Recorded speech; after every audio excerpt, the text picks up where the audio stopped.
Hello दोस्तों, भादों की शुक्ल पक्ष की जो अष्टमी तिथि है, इसमें जो है भगवान श्री कृष्ण और राधा जी की पूजा की जाती है।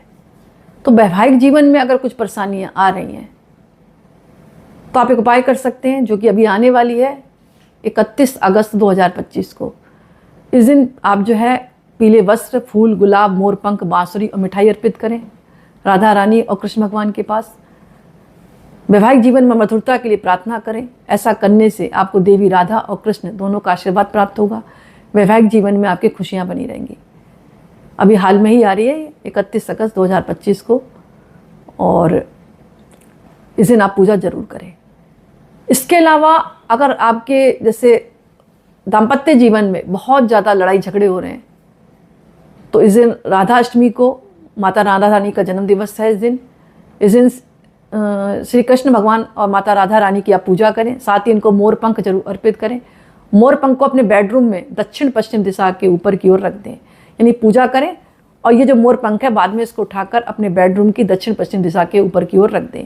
इससे आपके कमरे में सकारात्मक ऊर्जा बनी रहेगी, लड़ाई झगड़े कम होंगे। इस उपाय को वो लोग कर सकते हैं जिनकी शादी अभी हुई नहीं है, वो करें, और जिनकी शादी हो गई वो भी कर सकते हैं। इससे राधा रानी और कृष्ण जी की विशेष कृपा आपके ऊपर बनी रहेगी।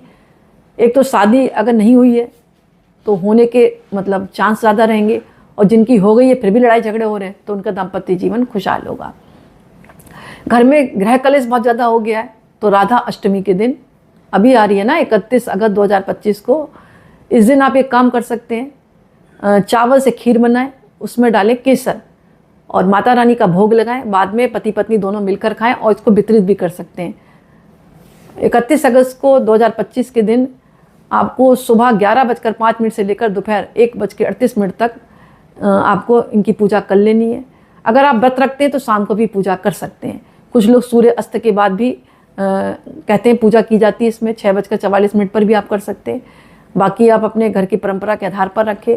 कुल मिलाकर मैं ये कह सकती हूँ कि इस दिन जो है आप राधा रानी का जन्म दिवस हर्ष और उल्लास के साथ बनाएं, जैसे कि जन्माष्टमी बनाते हैं।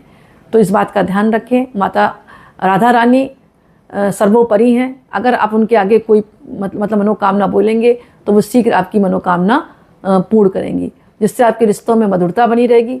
और अगर आप क्या प्रेम विवाह करना चाहते हैं तो भी आप माता रानी के आगे अपना पूर्ण समर्पण के साथ अगर पूजा करते हैं तो आपके प्रेम विवाह के योग भी बने रहेंगे। लेकिन आपको विश्वास रखना पड़ेगा, क्योंकि कहा जाता है राधा रानी की पूजा करने से प्रेम, भक्ति, अलौकिक संबंध मतलब बना रहता है। पौराणिक कथा में भी जिक्र है, मतलब एक जिक्र आता है कि अगर राधा अष्टमी के दिन